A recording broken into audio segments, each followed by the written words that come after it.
job performance by 56%. It's like a lot of times all of that 3D data is there. They've done the work, they've done the engineering, they've done the slopes, they've done all the 3D polylines are already in their file. There's just a huge disconnect between what they do and the builders right now. 113,000 available unfilled construction jobs in this country, 11 million available unfilled jobs overall in this country. One of the great culture things I see in construction is people just get it done. At the end of the day, we build 100% of the building. There's no 80-20 rule. Think of the technology that has been brought into existence in the last 60 years, and you think of the productivity gains that have, say, occurred in agriculture, which is up 1,750%, or manufacturing, which is up 400%, and construction is flat to negative. This was always supposed to just be a 6-episode mini-series, Stacy. I want to remind you of that. Good morning. It is Morning Huddle time. Chad Prinky here, as always, with my guest host, co-host, producer, and Revenge of the Cough coming back to get you, Stacy. Coming back again. I know. It's been a rough 2 months for me. I've been pretty sick. Oh, man. No fun to have that over the summer either. No, it's not. And it's making me nervous for fall and winter when, you normally get sick. So how's this year going to go? Maybe you reverse it this time. Maybe you flip it on its head. I keep this. Here's a little insane look at my brain. I keep this calendar in my basement, which is where I exercise in the morning, and I keep it there with so I can mark off what I'm doing, right? And I can mark off how many days I've exercised. It's just kind of like a habit to make sure that I always meet my goals, right? Okay, kind of nerdy, but it's what I do. This year, I added a category for how many days I'm sick. You were sick a lot this year too. Yeah, and so, but I can. Oh man, I can't believe I'm saying this out loud. Can I unsay this to jinx my story first? But I haven't had a sick day. I flipped back through. I was like, I've been feeling really good. I haven't had a sick day since like April, which is crazy. Not a single day where I felt, that wasn't self-inflicted after too much celebration, if you know what I'm saying. That has, those days have happened. I think it's in the single digits, but they've existed. Was the exercise routine before April too? Oh yeah. So I've been, get this, I've been doing 20 workouts a month. So the way I classify a workout is it's got to be focused 20 minutes or more, of real sort of exercise. I've done 20 workouts a month at minimum for the past 5 years. I started doing it, put a calendar in my basement and just kind of ticking it off. And, it's one of those things that like every year I ask, I consider like, should I up it to 25 or something? You know what, dude, it's just good enough. That's like, it's enough. Yeah. And you've been really consistent with it. You made it a habit. So that's awesome. It's really easy for me to keep up on. Now, if I could only do that with other things in my life, new habits, breaking old bad ones, starting new ones. We'll just have to do a show on habits. It won't be construction related, but it'll be for my and your benefit. All right. All right, cool. I'm going to bring on our guest today, who is a 2-time guest to the Morning Huddle. We've got Oscar Garcia. Oscar, so good to see you. Thanks for joining us. Good morning, Stacy, Chad. Thank you so much for having me again. Thank you. Thank you, everyone. Yeah, thanks for coming back. We're excited to hear about all these new updates. So to like refresh everybody, we had Oscar on in season 1, and we were talking about the unique needs of the Latin American workforce in construction. And it was a really interesting conversation that spanned all kinds of topics. And one of the key topics that we kind of touched on was safety and creating better safety environments for the Latin American workforce. And what Oscar's been working on since we had him on the show back in like 2021, Stacy, if you can freaking imagine that. But back in 21, when we had Oscar on, a lot's changed, and the sort of the artificial intelligence landscape has made an impact in his world, and he's got some updates on that front. So looking forward to that conversation. hopefully a vibrant discussion in the LinkedIn chat for those of you who are joining us live. And Stacy, to spare you the fear of having a coughing attack, I will mute you and put you in the background, and you can jump back on here with 5 or 10 minutes left. All right, thank you. See you, Stacy. See ya. All right, so let's talk about the current status. Just give us a brief update. Talk about your technology. Talk about what you've been doing with it and the impact of AI. Just couple of minute primer for the audience. Absolutely. Some of the new features that we have that we didn't have back in 2021, we have something that we call the Need to Say chat. And it's this platform in the app that American and Hispanic construction workers use to communicate with no language barriers. We also have another feature where construction workers can ask any questions related to safety. That's also a new feature. And the last feature that we have, it's more for safety managers, that whenever they see someone who's not doing something correctly at the work site, or after a toolbox talk or something like that, they can just assign a video to the entire crew or just one single worker, and then they can just track that on the dashboard and see if it's in progress, see if they have completed that. So this is in addition to the previous features that we had, where American or Hispanic workers could learn English or Spanish for the construction industry. Mm-hmm. Awesome. Okay. So you have an app. The app is called Need to Say, need the number 2 say, correct? Yes, that's correct. And it's this specially designed application to help English speaking workers and Spanish speaking workers to have no language barrier when it comes to everything happening on the job site. That's the kind of vision. Is that right? That's it, exactly. So in the Need to Say app, I'm from Mexico, and let's say I don't speak any English, right? And we are working together at the same construction site, and it's hard for me to communicate with you. And so the only thing that I do is I rely on the only bilingual person. It's just, if something happens, I'm just gonna have to wait for this person to show up, so that they can communicate whatever I need to say to you.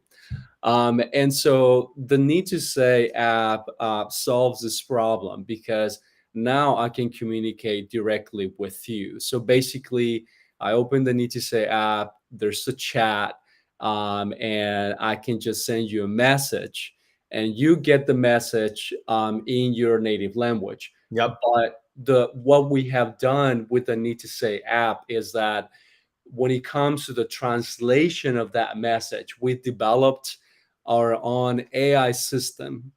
For instance, just a few weeks ago, someone was trying to send out a message with the word flagger guard, and in the Google Translate or any other translators are up there, there's no translation for that in Spanish. Yep. And there's just one example, right? But there's no translation. So because it's such a specific language, or exactly. A term that's niche to the construction industry. Exactly. It's not hitting a Google Translate. Where that makes total sense. Yep. Exactly. And this is just a basic term. Now, if you add to that something that is like regional, like it's a phrase or word that is just used in the South or used in the North, things like that, it gets more complicated.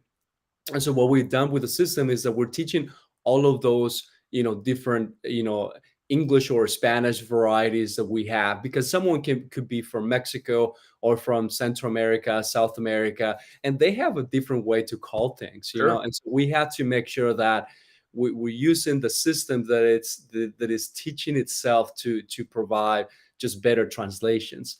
And then we went a step further with audio translation, because we know that construction workers are busy, right? So we wanted to add this feature where I could just send you an audio and you get the audio translated, right? And we can all move on. You know, you don't have to wait for that bilingual person. And then when you see the message, like for instance, I as an English learner, I see the English message and I see the Spanish message. So that helps me to keep learning the language. It's not just like, oh, I'm just going to, you know, forget about my dream of learning Spanish for the construction industry or English for the construction industry. No, you can still learn by being able to see both messages at the same time. And so that also helps. That's something that construction workers like, because they can see both messages and then they keep learning themselves. So I have a kind of, this is great, and I love to hear the advancement of your technology, and I'm sure wider and broader adoption of your technology over the past couple of years. Here's a question that popped into my mind as you're talking. You know, most general contractors require an English speaking foreman, manager of some sort, to be on site from the trade contractor. Have you found that that has changed at all with the application of this technology? Is that has it actually kind of eliminated the language barrier to the extent that I no longer, if I'm a concrete contractor, I no longer have to have an English speaking person on the job site? I will be able to answer that question in a year from now, Chad, because we just launched this app. We have several companies right now, general contractors, that are going to deploy the app in the next few weeks. We tested our beta in June, and right now Apple and Android, Google, they just released our new version. So we have had several reiterations in the app, but you know, your question kind of sparks or reminded me of something else. Here in California, I did not know this, but here in California, there are, as you know, many foremen that are the children of immigrants, right? Sure. So someone from Mexico, right? And so what happens is that, of course, they speak English. The problem is they're Spanish. They do speak Spanish, but they speak a Spanish that is limited Right. to the construction industry, that is limited. And so it's actually doing the opposite for them, because they want to communicate with the workforce. And even if they do speak Spanish, but this is what we call, in the English as a second language world or linguistics, we call this like when you speak English or Spanish at the playground, right? Someone says, "Hey, are you having a good time? Yes or no?" Right? Those are basic questions that you know. But then when you ask questions, more specific, technical questions about a certain aspect of, let's say, in construction, right? You ask something about scaffolds, you ask something about OSHA. That's technical. They didn't learn this when they were children. They didn't learn this at school because it was just English only, right? So for them, it's really hard for them to say, "Oh, I want to say this word, but I actually don't know how to say it.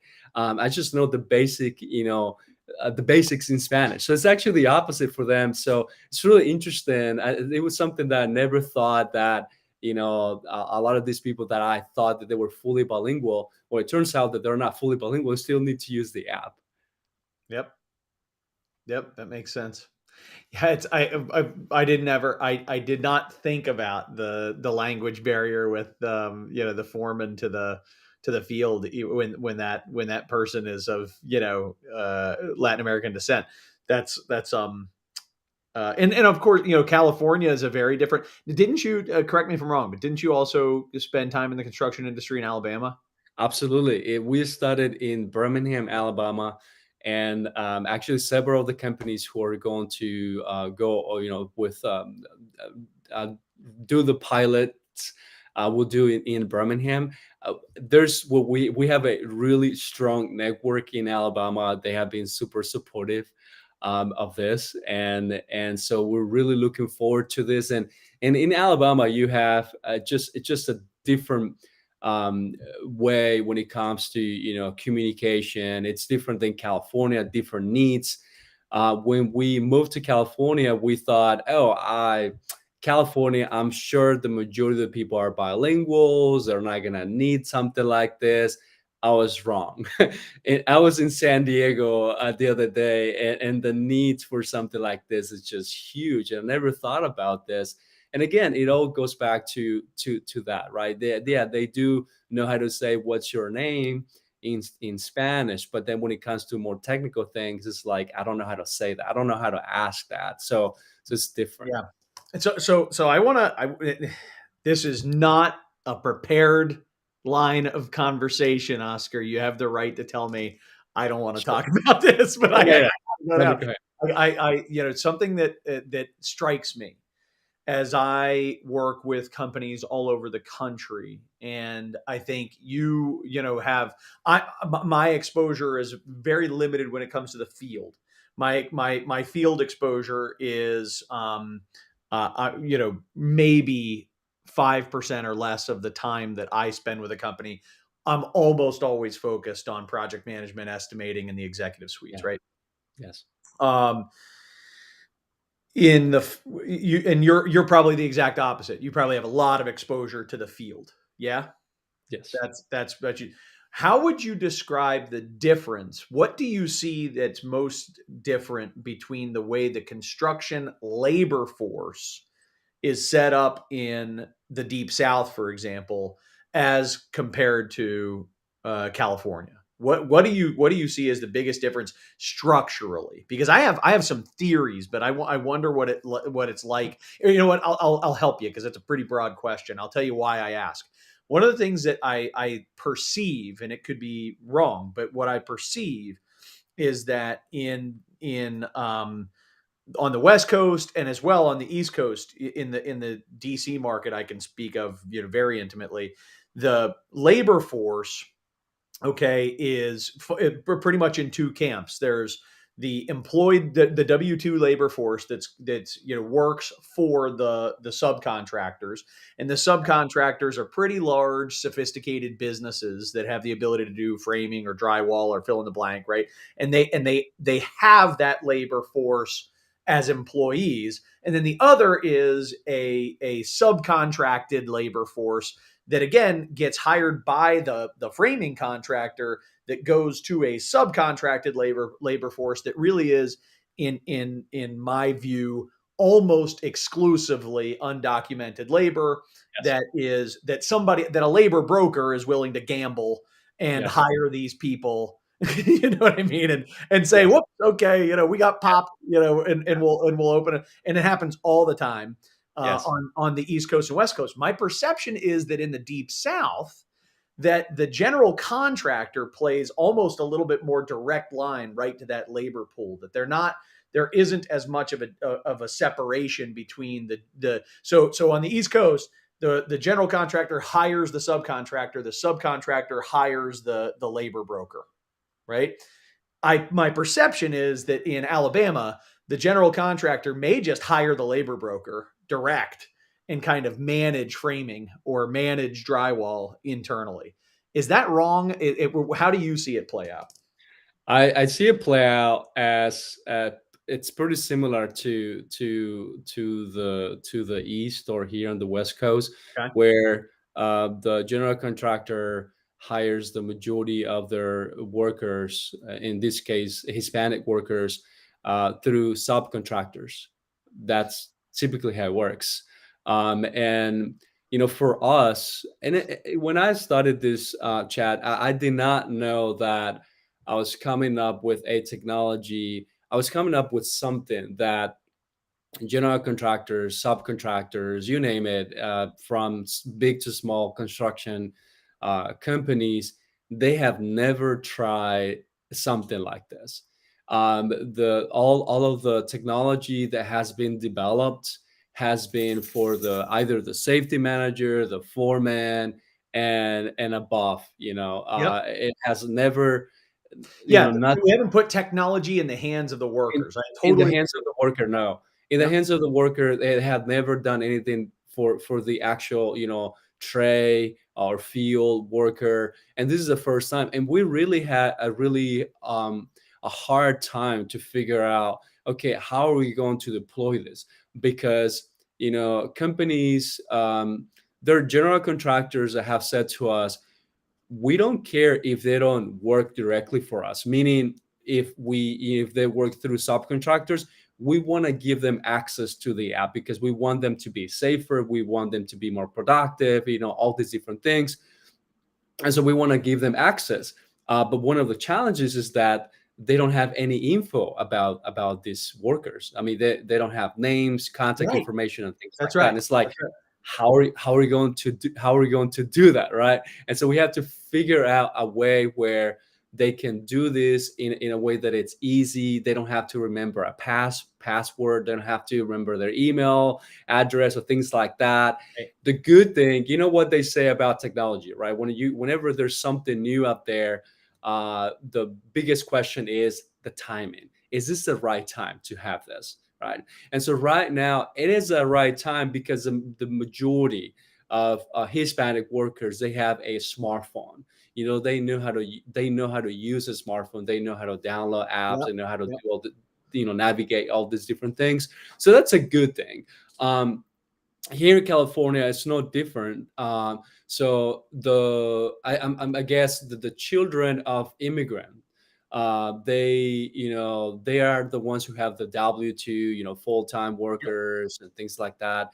But when it comes to the rest of the immigrants, it's just they work through subcontractors. Something that was kind of, I kind of knew this, but I did not know the exact number. So I had a conversation with ABC National, and they said to me, Oscar, there's in the country, there's 72% of the construction workforce are Hispanics. Yep. Of the trade worker, again, like, no matter where you are, I mean, you could be here in LA, you could be in New York, in Birmingham, Alabama, and the majority of the people you're going to see at the job site, it's going to be Hispanic workers, right? And so for us, it's been a big challenge. And also for us, one of the biggest challenges is for companies to give themselves an opportunity and try something like this. It's like, do something for your trade worker, for your field worker for the first time. Learn more about them, learn about their needs, learn about what they have to say. And at the end of the day, you're going to be more profitable, you're going to be more productive, you're going to be safer. Your workers are going to be safer because they will be able to communicate. Yeah, we've got the labor force in the United States has been made up of largely immigrants for our entire history. Yeah. And those immigrants, much as the Latin American workforce today, in certain states has already happened, and in other states is a decade or two away, become full-fledged Americans. It's just the way they do. They just become, and they have closer ties to their American roots than they do to their ancestral roots, right? That come from the original first generation immigrants that came here. I think I agree with you completely that we're in a time today where the timing is right. People do have the ability to provide the workforce with tools to keep them safer, more productive, and more included. And I sincerely hope that that the next year goes extremely well for your platform, and that we see it go national. I have a question before I pull Stacy back on here, and that is, if somebody wanted to learn more about Need to Say, and if they wanted to engage with you in a conversation about how to pull this into their organization, how would they do that? Yeah, they can just go to our website, need number two say.com, and they can just either send us an email, call us. There are different ways on how they can touch base with us, and we'll give them, you know, a free trial for them to test the app and see all the different features of the app and learn more about the app, and how, you know, for the first time we are given Hispanic construction workers the opportunity to learn more about OSHA, to communicate directly with their American colleagues, to be able to learn English for the construction industry. You know, this is huge for them, because they, like you said, they're in this country. They really want to learn more about, not just about the language, but about the culture. You know, there is this sense of belonging. You know, they want to belong. It's not just like, all right, I'm here, I work, and, you know, in the construction industry. We have to remember that they have children. You know, their children were born here, and so they all want to be part of this amazing country, right? And so they're here. You know, they work, you know, crazy hours. They're doing all this work. And so at the end of the day, whenever you talk to these people, they're like, you know, I'm doing my best so that, you know, my children can go to college later, can get an education. I love what I do. Construction is my passion. This is what I want to do for the rest of my life. And for a lot of them, they wish they could learn more about the construction industry and grow more in the construction industry. So why not, you know, with all this, you know, you hear all this news about the workforce, that there aren't enough workers and there's a shortage and all these different things. There are all these people that are, you know, trying their best at the construction industry. Yeah. Yeah. It's and I've seen it. I'm sure you have too, where there are people who develop a conversational capability in English, if not full fluency. It's a ticket to advancement. It just is. Exactly. Yeah.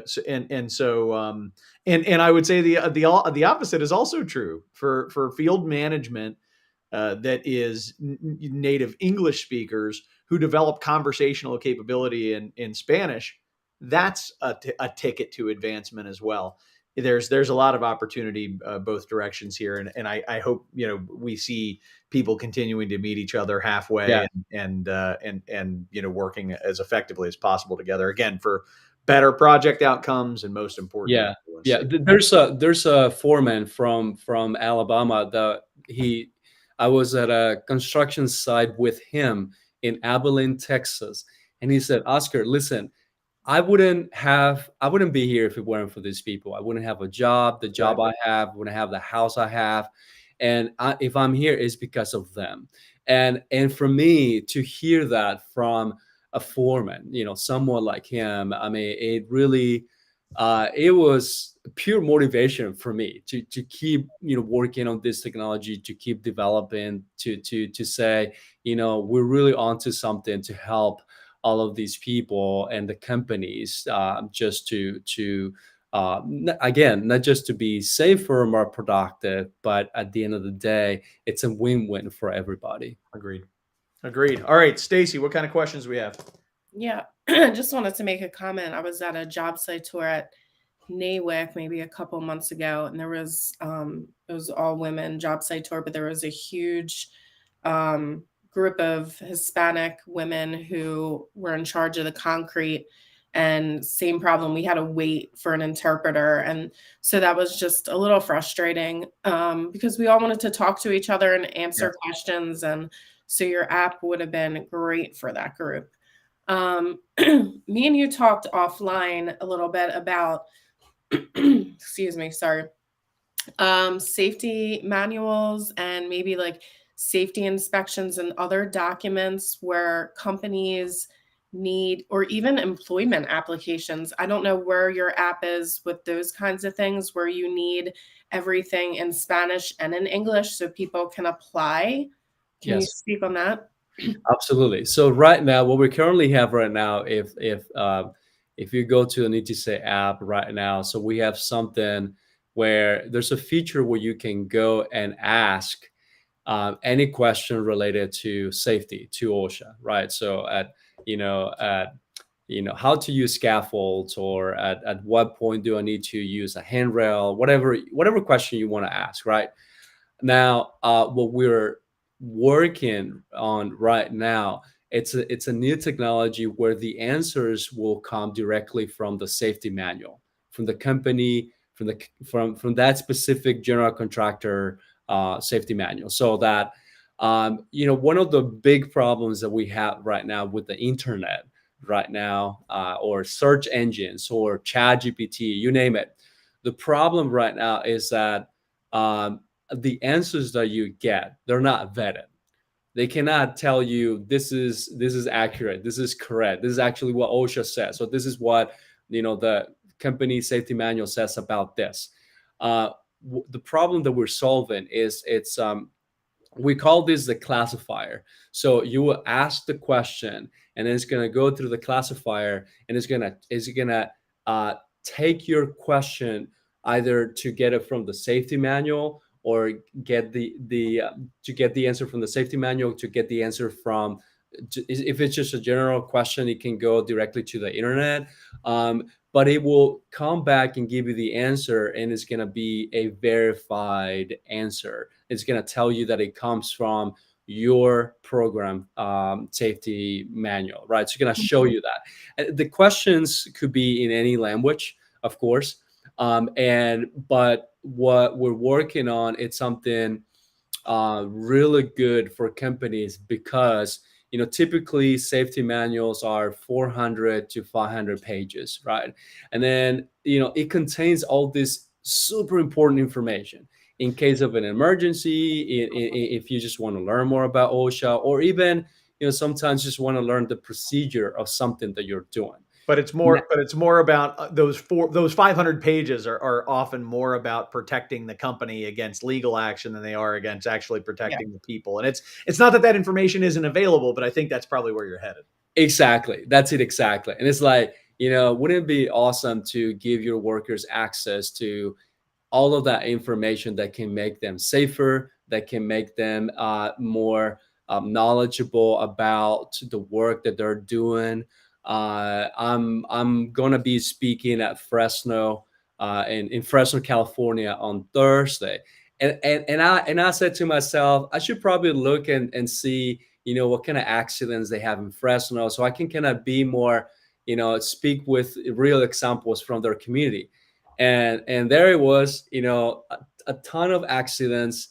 There was someone who was just recently had an accident with power lines.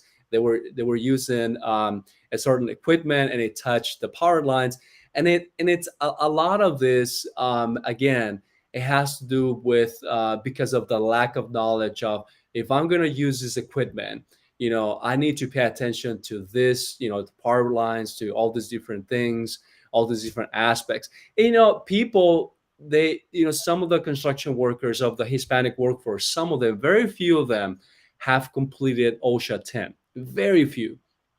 And so with the Need to Say app, you would give them access to more than OSHA 10, more than OSHA 30 for some of those questions that they have daily.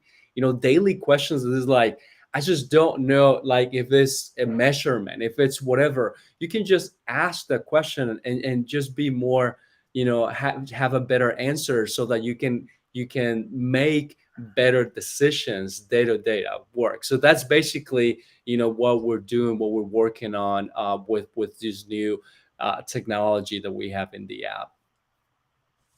Nice.